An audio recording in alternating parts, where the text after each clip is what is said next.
Allora, al posto di marcato non c'entra niente con la Lega, comunque silenzio Giovanni Masara, subito in subordinato, studente, le abbiamo dato il posto visto che era già intervenuto. Prego PD. Io dico solo una cosa sul finanziamento pubblico ai partiti, perché la sentivo citare prima.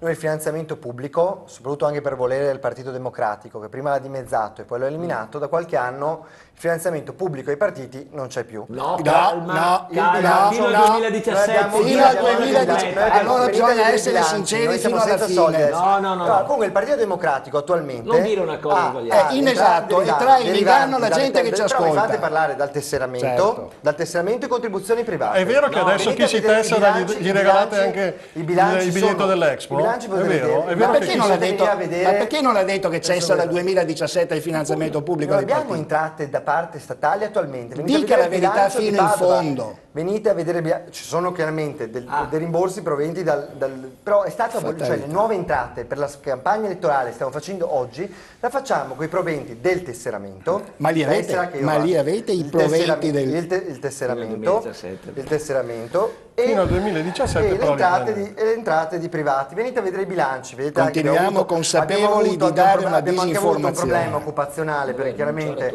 il partito si dota di segretari, queste cose qua. Abbiamo dovuto anche dimensionare stipendi e cose di questo tipo, perché abbiamo avreste dovuto rinunciare fin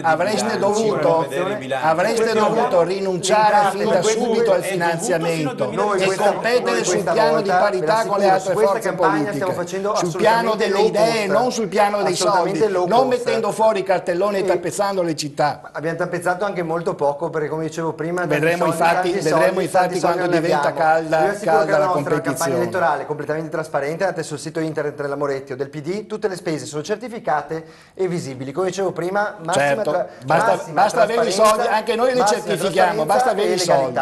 E ci autotassiamo anche noi, perché la tessera di fatto ci mancherebbe altro che non vi regalate anche il biglietto dell'Expo adesso a chi si tessera, quindi sarebbe da capire chi è che ha pagato quel biglietto dell'Expo. Lo dica, chi è che paga il biglietto dell'Expo se vi tesserate? No, non è che questa è una novità, no, non è una novità, perché sono andato a verificare. Non dico di no, perché sono andato a verificare. Era una notizia che avevo sentito, sono andato a verificarla. I nuovi tesserati, i nuovi iscritti al PD gli viene regalato un biglietto dell'Expo. Ne sai più di me su questo, nel senso che io non credo proprio, nel senso che immagino che lo saprei. Questa cosa qua. Non so se un incentivo di tipo, vi assicuro che su Venezia non ho visto ha l'obbligo sicuramente di continuare a contribuire. Sarebbe interessante capire chi ha omaggiato di questi biglietti dell'Expo. Evidentemente non lo so, a Venezia non è arrivato questo tipo di incentivo. Speriamo solo che non arrivino dei nostri soldi. Verificherò, dico, mi sembra un po' fantascienza. Mi fa un po' di fantascienza, perché dico, mi sono tesserato quest'anno e non mi è arrivato. No, da adesso, è una cosa di adesso. Aspettiamo tutti questo bonus allora. Comunque, intanto noi l'abbiamo tagliato il finanziamento, per dire che non facciamo niente. Ma non è questione che è tagliato fino al 2017. Fino al 2017 ma l'abbiamo tagliato ancora, insiste. Dal 2017. Abbia la bontà ma l'abbiamo tagliato o no? Non vi va mai bene niente, non va mai bene nulla. 2017. Lo taglieremo. Dovreste rinunciare a usare i soldi pubblici in questa competizione elettorale. Allora davvero partiremo alla pari. Voi partite invece con le tasche piene per campagna. Vi assicuro che sto seguendo anche quella per il regionale. Noi non abbiamo soldi, stiamo veramente facendo una campagna low cost. Visto che prima si parlava di costi dati dall'autotassazione e da proventi di donazioni il dottor Marcato parlava di onestà. Il dottor Marcato parlava di onestà e anche adesso si parla di proventi. C'è un'unica persona, vorrei ricordarlo ai telespettatori, c'è un'unica persona su 226 ex consiglieri regionali che ha rinunciato non ora, ma in tempi non sospetti, 5 anni fa, ad ottenere il vitalizio, e questa persona è qui ed è Alessio Morosini. Sono due le persone, perché c'è stato anche è l'unico. 5 anni fa riprendo quello che ha detto la Moretti oggi. 5 anni fa è l'unica persona. 5 anni fa sì, le iniziative adesso, ma chi lo fa ora non ha...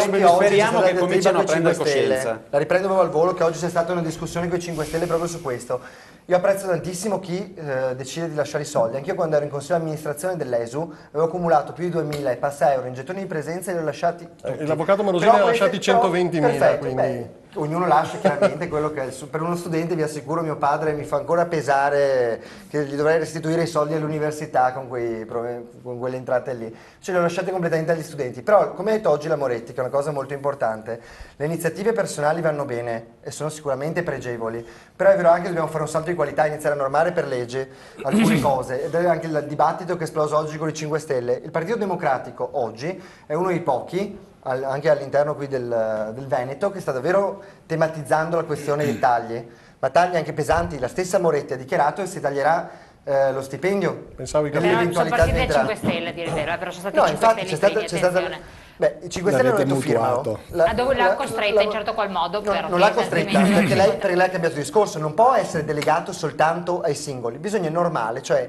la cosa va fatta per legge, perché non puoi demandare soltanto al singolo, i tagli devono essere massicci e ci sono già piani di rientro di un sacco di risorse pubbliche in 5 anni. Una delle proposte più esplosive che poi sappiamo nel paese dei diritti acquisiti, dico solo velocissimo, il passaggio ai vitalizi al sistema retributivo al contributivo, che ci permetterebbe di risparmiare in 5 anni 42 milioni di euro. Vedremo se sono d'accordo i consiglieri regionali di opposizione che finora non hanno fatto. Lo andiamo per legge. Bellati se non sbaglio. Sì, adesso io ho perso un po' il filo rispetto a quello che era l'argomento iniziale. Comunque, no, il discorso era sostanzialmente con maggiori forme di indipendenza e di autonomia per la città di Venezia, di Stato di legge. Lei spiegava tra legge speciale. Bravissima, a quel discorso lì, ritornando al filo, no? Allora, la legge speciale è un conto, la legge speciale è una legge dello Stato che, bontà sua, il governo potrebbe fare, sulla quale Venezia ha ricevuto in passato dei soldi, soprattutto dopo la famosa alluvione del 66, è una legge che dovrebbe essere gestita in maniera molto più semplice, è sempre stata gestita molto male ed è quella che, proprio perché è gestita in maniera complessa, ha generato in passato grandi sprechi di denaro, perché sappiamo che per esempio solamente il sistema Mose è costato circa il doppio rispetto a quello che sarebbe potuto costare se ci fossero stati bandi di gare e quant'altro, no? Invece questa va bene, perché ovviamente sono delle risorse, se ci fosse la legge che tornasse, che sono assolutamente importanti. Invece gestita in forma più semplice, quello a cui noi puntiamo lo statuto speciale, una modifica della Costituzione. E siccome proprio in questo momento si sta discutendo della controriforma della riforma del titolo quinto, era questo il momento per eventualmente inserire il Veneto a statuto speciale, come tantissimi vorrebbero, e il fatto che non lo venga fatto, ecco che aumenta i movimenti indipendentisti, perché questi sono anche una conseguenza di questa cecità da parte dello Stato centrale. Dall'altra parte, siccome sappiamo che è tutto un problema di denaro per lo Stato, perché riduce il suo guadagno fiscale che ha sul Veneto e su Venezia, ecco che allora noi dicevamo almeno la specialità di Venezia venga riconosciuta, ed è questo uno degli obiettivi, questo che chiederemo, diciamo, a tutti i partiti che fanno parte, diciamo, della rappresentanza dei deputati che abbiamo a Roma. Solo questo, perché siamo in chiusura, ma con questo statuto speciale per Venezia ci sarebbe una tassazione maggiore oppure no? Lei che ha già fatto tutti i conti. Ma no, ovviamente con lo statuto speciale tu trattieni, come nelle regioni a statuto speciale, in primis i grandi esempi positivi, sono Trento, Bolzano, grandi esempi che funzionano molto bene, trattieni le risorse, sei più responsabile e al cittadino dici tu mi dai tot e io spendo tot, e il cittadino verifica come tu hai speso i soldi, questo è quello che bisognerebbe fare. Perfetto. Morosi. Siamo in chiusura. Ma io credo che il tema dell'indipendenza sia stato sdoganato almeno nella comunicazione locale, però è un tema che deve essere percepito da tutti come un tema di responsabilità, non come un salto nel vuoto, non come una scelta che non si può attuare, e quindi come un progetto che non è contro nessuno. Parlare di indipendenza non vuol dire essere contro Roma, vuol dire avere una proposta che Roma al momento non è in grado di capire o non vuol capire o non ha l'interesse a capire. Roma è un interlocutore, ma l'indipendenza la dobbiamo fare qui noi in Veneto. Dobbiamo appropriarci di questo progetto, dobbiamo rappresentarlo anche alla comunità mondiale ed europea in particolare come un progetto al quale non vogliamo rinunciare. Lei sa che il 58% dei veneti interpellati in un sondaggio di Ilvo Diamanti hanno detto che se si andasse a votare oggi voterebbero a favore del sì. So che siamo fuori tempo massimo, ma lo chiedo a voi, adesso non so.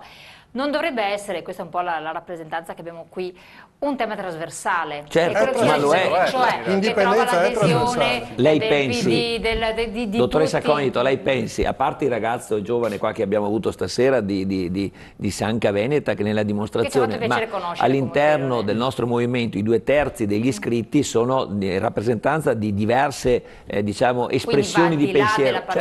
Certo. Il fatto stesso che abbiamo un unico punto, che è un punto di democrazia, difendiamo la democrazia anche, e quindi il diritto di voto anche di chi decide di votare no. Il problema è che in Italia oggi, proprio perché ci sono questi sondaggi, non vorrebbero neanche farci votare, quindi dovremmo essere tutti preoccupati e allarmati. Difendiamo anche la democrazia oltre che un progetto, ed è una cosa molto importante e seria. Chiarissimo. Dove aggiungere qualcosa? Qualcuno di voi? Ad essere sincero sì, io avevo un paio di punti, mi dispiace che Marcato se ne sia dovuto scappare. Non tocchiamoli se riguardano, le faremo un'altra volta. Sì, ma c'è stato un po' di gazzar data da probabilmente le prossime elezioni. Lo riaffronteremo insieme, per cui adesso che l'abbiamo scoperta la richiameremo. Con i presenti deve aggiungere qualcosa? Certo che sì. Allora, c'è un piccolo motto che volevo rivolgere un attimino al rappresentante del PD qui, visto che parliamo da uomini di sinistra, anche se più o meno rossi, più o meno rosé, no? Ovviamente. Ecco.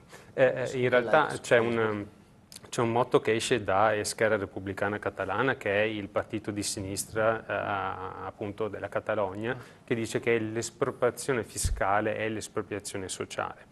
Prima tu introducevi sostanzialmente un fatto di meritocrazia delle regioni, d'accordo, per quanto riguarda il livello di autonomia. Ecco, questo è un punto sul quale purtroppo noi probabilmente la pensiamo in modo decisamente diverso, nel senso che per quanto riguarda Sanca, d'accordo, è il cittadino stesso il detentore del potere e anche il detentore della, come posso dire, della decisione finale su come quel soldo va speso. D'accordo? Per cui non può essere un organo centrale che dà una caramella ad un bambino buono. È il bambino che decide come spendere eventualmente quella caramella, perché quella caramella gli appartiene sostanzialmente, per cui in realtà il fatto che già nel parterre delle regioni italiane il Veneto si comporti decisamente molto bene, altrimenti non avrebbe il residuo fiscale che ha, d'accordo? Per cui già in questo momento il Veneto ha tutte le carte in regola per poter reclamare eventualmente quel residuo fiscale. Dopodiché un altro piccolo... non abbiamo più tempo, Massimo. 2 secondi. Servirebbe solo una piccola cosa, servirebbe solamente un piccolo passo dal PD. Perché non sono Voi dovreste cambiare eventualmente, come vi posso dire, connotazione, ovvero sia dovreste diventare un partito locale. Cioè voi dovreste essere i rappresentanti prima di tutto del Veneto. Massimo Cacciari teorizzava. Massimo Cacciari ce l'ha spiegato 1000 volte, ma non ha mai fatto nulla. Non vi lascio più tempo, perché lo faremo in un'altra trasmissione perché siamo fuori tempo massimo. Io vi ringrazio di essere stati qui con voi, ringrazio gli esponenti di Indipendenza Veneta, bocca al lupo a Gerangelo Bellati, naturalmente anche all'esponente giovane del PD e poi per il console onorario. Sanca Veneta, che abbiamo avuto il piacere di scoprire insieme, Marcato ci ha lasciato come Lega, tutti quanti in bocca al lupo, ma ci rivediamo. Buonanotte, grazie, a domani. Grazie.